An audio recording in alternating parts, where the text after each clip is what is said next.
नमस्कार. नमस्कार.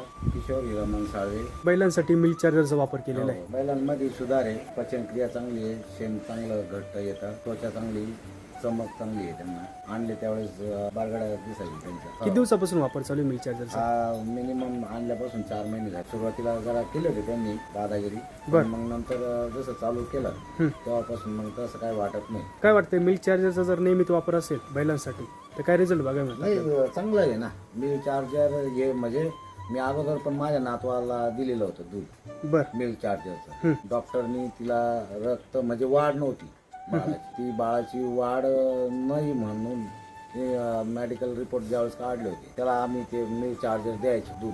ज्यावेळेस डिलिव्हरीच्या पिरियडमध्ये ज्यावेळेस अगोदर सोनोग्राफी होते ना, बर. त्यावेळेस डॉक्टरनी सांगितलं होतं का बाळाची वाढ नाही. मग आम्ही गव्हर्नमेंट हॉस्पिटलमध्ये डिलिव्हरी केली. बर. तर त्यावेळेस ते बाळ 3 किलो 20 ग्राम भरलं. त्यावेळेस ती डॉक्टरीन बोलली होती का म्हणजे वाढ नसताना असं कसं काय झालं. पण मग मी तिला ते दूध मिल्क चार्जरचं द्यायचं. पण तो वर्ग आता इतका टॅलेंट आहे का विदाऊट मोबाईलचं तुमच्याशी चांगलं बोलू शकतो. आणि ही जी काही बैल आहे आपली याच्यावर पण तुम्हाला चांगला रिझल्ट दिसून येऊ राहिला आहे.